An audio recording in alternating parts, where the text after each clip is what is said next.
Have you ever sensed that someone dislikes you, but you can't quite figure out why? You've been polite, you've done nothing wrong, and yet there's something in their tone, the way they interrupt you, or the silence they give that tells you something deeper is going on. The truth is, not all hatred stems from what you've done. More often, it stems from what you represent. Sometimes your confidence triggers someone's insecurity. Your peace threatens their inner chaos. Your light reminds them of their darkness. It's not about you. It's about what they haven't faced within themselves. Stoic philosophy teaches us not to be ruled by the opinions of others, but understanding the psychology behind subtle dislike is powerful. It allows you to respond with calm awareness instead of confusion or self-blame. It helps you maintain grace even in the face of silent rejection. In this video, we're going to uncover 9 reasons why people might secretly dislike you. Not to make you change who you are just to be liked, but to help you stop wasting energy on things beyond your control. This isn't about winning approval. It's about walking your path with clarity and peace, regardless of whether others understand it. 1. You make others feel small, even when you don't mean to. Sometimes it's not what you say, it's who you are that unsettles people. You walk into a room with calm energy, speak with clarity, and live with intention. You're not trying to outshine anyone, you're simply being yourself. Yet still, something shifts. The room feels colder, the conversation's dim. You're not being excluded with words, but with energy. You sense it, and you begin to wonder why. This isn't arrogance. This is a projection. Your growth, your discipline, your quiet self-respect. These things reflect what others may have given up on within themselves. Not because they're bad, but because they're afraid. Afraid of what your presence represents, possibility, truth, and potential they haven't yet owned. In psychology, this is known as reflective comparison. You become a mirror. But instead of clarity, people feel exposed. They don't see you. They see the version of themselves they abandoned. And that discomfort manifests not as praise, but as quiet resentment. Ryan Holiday says it best. To live with clarity is to live in quiet rebellion. Because your truth will always challenge those who have chosen comfort over growth. Brianna Wiest reminds us, your light will hurt those still hiding in the dark.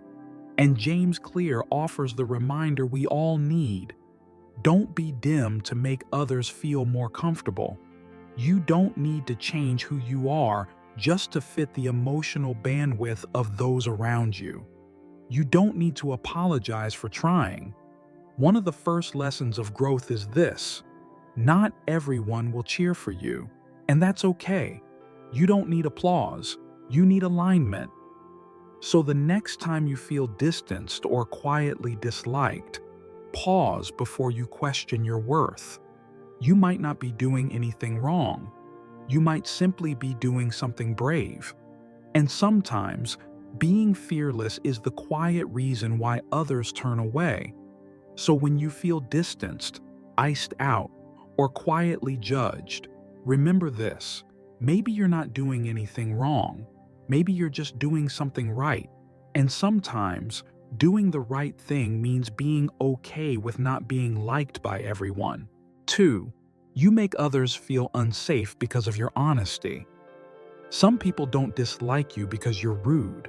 They dislike you because you're honest. You don't sugarcoat. You don't embellish. You don't twist words just to keep the peace. You speak with calm clarity, not to hurt, not to impress, but simply to be real. And for some, that realness feels threatening. Why?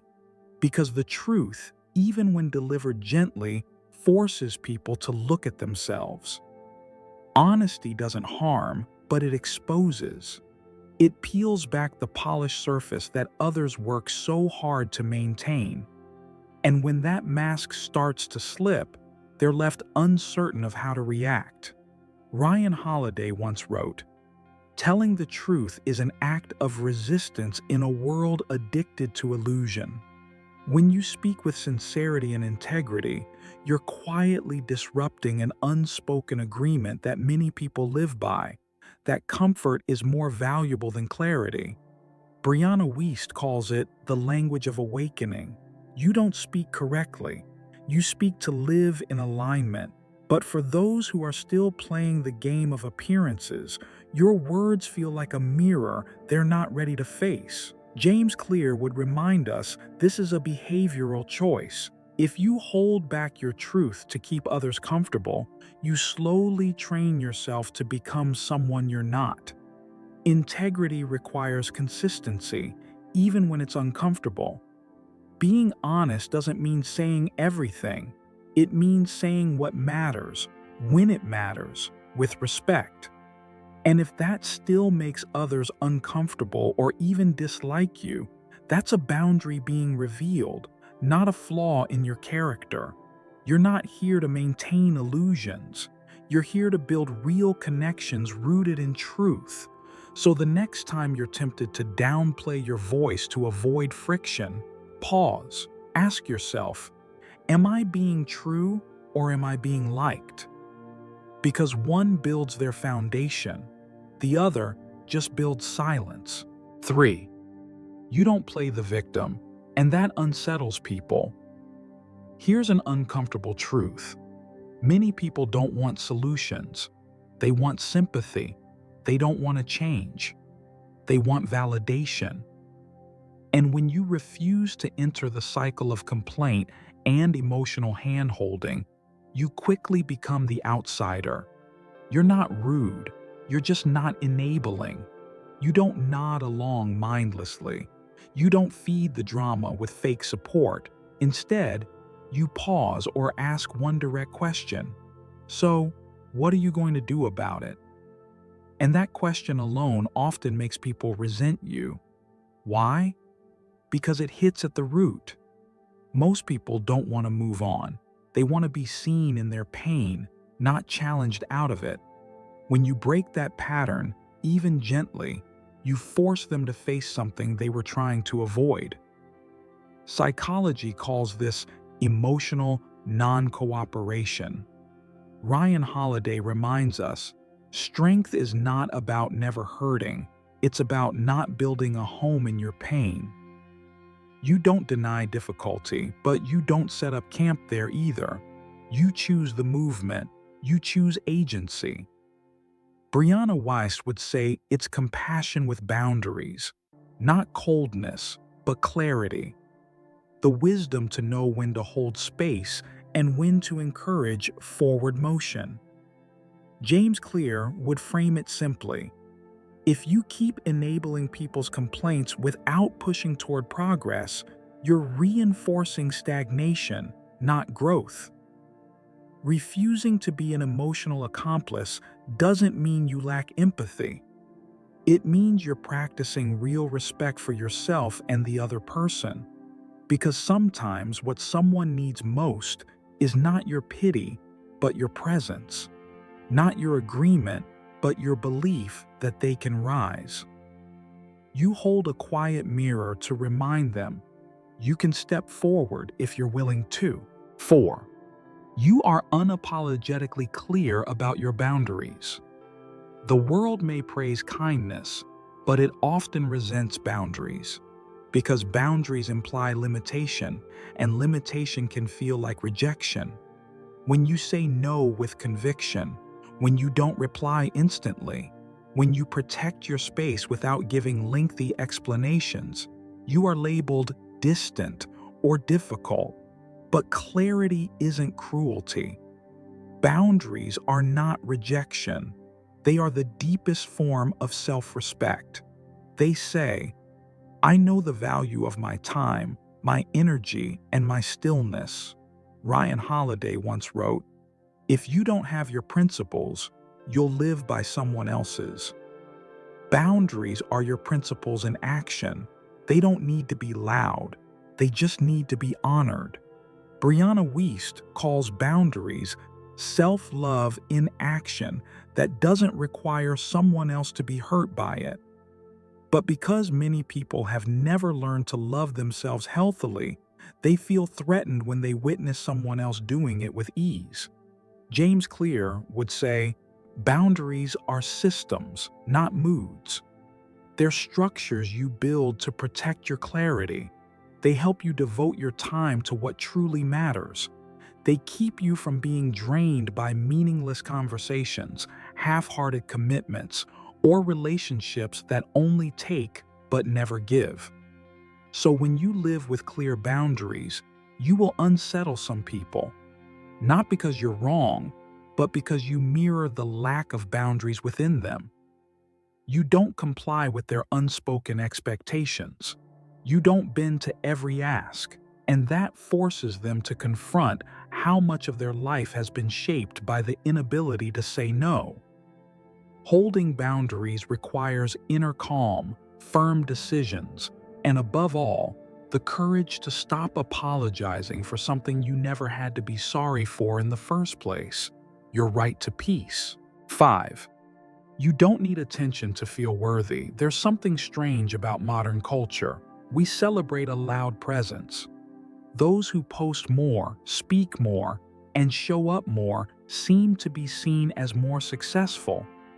But does visibility truly equal value? Or is it just noise in disguise?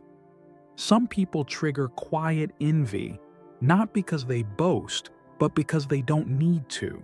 They don't feel the urge to share what they ate, where they went, or what they achieved. They walk into a room without demanding attention, yet somehow everyone notices, because their energy speaks louder than any caption. Ryan Holiday once wrote, "You don't have to respond to everything. Silence is a response." In a world that screams for attention, the person who carries inner stillness is often the most powerful one in the room.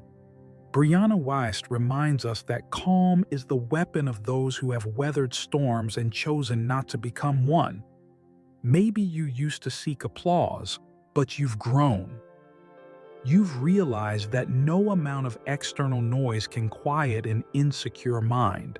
Real validation must rise from within. James Clear would say that inner stability comes not from hype or likes, but from systems.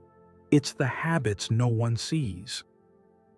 The early mornings, the unshared wins, the quiet boundaries, the brave no's. These are the roots of real self-worth. Some people won't like you simply because you don't play their game. You don't chase approval. You don't trade authenticity for attention. You choose depth over popularity, and that unsettles those still hooked on external validation. But don't shrink. Don't dim your inner light just because it makes others squint. Your calm presence, your quiet confidence, your need for nothing, that is your greatest strength. Not everyone will understand it, and that's okay. Because the ones who do will never ask you to be louder. They'll be drawn to your stillness, and they'll respect you deeply without a word. 6. You are not afraid of setting boundaries. There's an unspoken truth most people avoid. Boundaries make others uncomfortable, not because they're wrong, but because they require others to confront their limits. When you say no without guilt, when you don't reply instantly, when you choose rest over pleasing everyone, you're doing something many are too afraid to do. You're choosing yourself. Boundaries aren't walls to shut people out. They are quiet fences that protect your inner balance. But still, some will misread them. They'll say you're cold, selfish, and distant. They'll say, "You've changed." The truth? You've grown, and growth doesn't always look like being agreeable. It often looks like clarity, knowing what you want, and, more importantly, what you will no longer accept. Ryan Holiday once said, "If you don't control yourself, someone else will." Brianna Wiest reminds us, "Not everyone who walks away when you set a boundary is a loss." On the journey of self-development, boundaries aren't optional, they are essential. James Clear would frame them as part of your sustainable system. Every time you say no to something misaligned, you're preserving energy for what truly matters. Every time you choose stillness over reaction, you're strengthening your inner core. Some people dislike you simply because they can't control you, and when control slips, insecurity speaks. But you don't have to soften yourself to be more likable. True respect doesn't come from constant availability. It comes from discernment. Boundaries don't make you harsh, they make you honest. And in a world overflowing with noise, that kind of honesty is rare and powerful. 7. You make others feel unheard. Few things push people away faster than the subtle pain of feeling ignored. In a world overwhelmed with noise, what people crave most isn't perfection, but presence. Yet many fall into a common communication trap, listening to reply rather than to understand. They interrupt with their own stories, nod absent-mindedly, or glance at their phone while someone is speaking. These seemingly small behaviors send a loud message: "I'm not here with you." From a Stoic lens, Marcus Aurelius reminds us, pay attention to others as if it were the most important thing you could do. Presence isn't just politeness, it is the foundation of respect and human connection. Truly intelligent people may not speak often, but they know exactly when to be silent and let others be seen. Modern psychology supports this truth. When someone feels deeply heard, their nervous system calms, emotions balance, and trust begins to grow. But when interrupted or dismissed, the brain reacts as if under threat, creating emotional tension and withdrawal. So if someone has become distant, ask yourself, was I truly present in that conversation? Often, what people need is not advice or solutions, but a safe space to be themselves. When you listen without judgment, without rushing in to fix, just to hold space, you not only earn more respect, but also help others feel more worthy of their voice. 8. You radiate competition instead of connection. There's something people can sense instantly, even if they can't name it: the energy you bring. It's not your words or even your body language. It's the invisible but unmistakable signal that you're here to compare, to compete, or to prove something. When you walk into a room with the intention of winning over others, no matter how polite or pleasant you act, people feel the tension. This energy doesn't stem from malice. It's rooted in a culture that conditions us to see others as opponents.